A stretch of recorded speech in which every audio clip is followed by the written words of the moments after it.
4th, Shlok number 16. Na chaikkchitta tantram vastu tat pramanakam tada kim swata. The object cannot be said to be dependent on the perception of a single mind.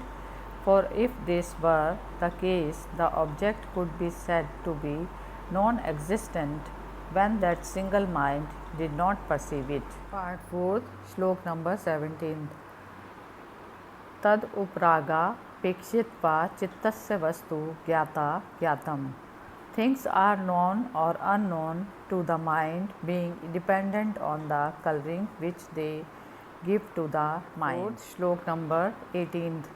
Sada gyata chitta vrittayah tat prabho purushasya aparidam mitvat.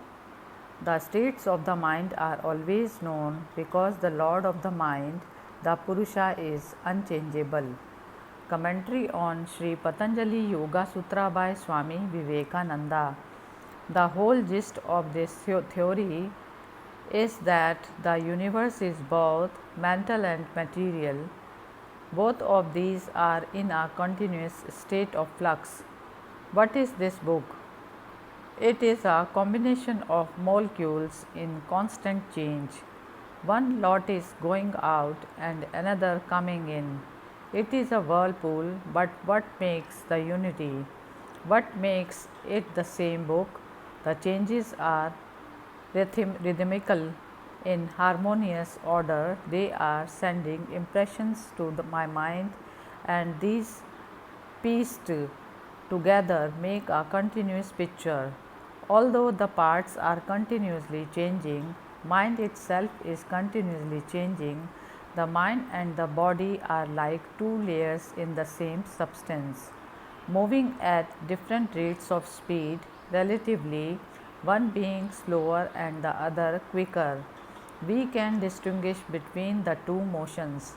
For instance, a train is in motion and a carriage is moving alongside it. It is possible to find the motion of both these to a certain extent, but still something else is necessary. Motion can only be perceived when there is something else which is not moving. But when two or three things are relatively moving, we first perceive the motion of the faster one and then that of the slower ones. How is the mind to perceive? It is also in a flux. Therefore, another thing is necessary which moves more slowly. Then you must get to something in which the motion is still slower, and so on. And you will find no end. Therefore, logic compels you to stop somewhere. You must complete the series by knowing something which never changes. Behind this never ending chain of motion is the Purusha, the changeless, the colorless, the pure. All these impressions are merely reflected upon it, as a magic lantern throws images upon a screen without in any way tarnishing it. Part 4th, Shlok number 19. Na tat svabhasam drishyatvat.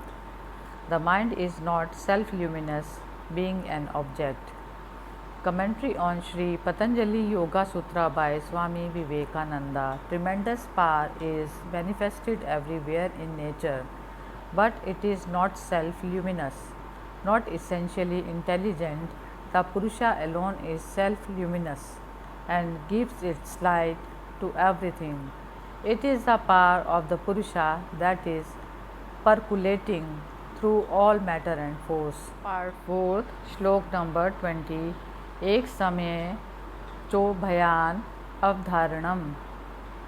From its being unable to cognize both at the same time. Commentary on Sri Patanjali Yoga Sutra by Swami Vivekananda.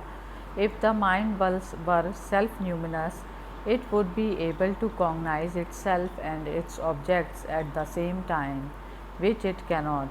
When it cognizes the object, it cannot reflect on itself. Therefore, the Purusha is self-luminous and the mind is not.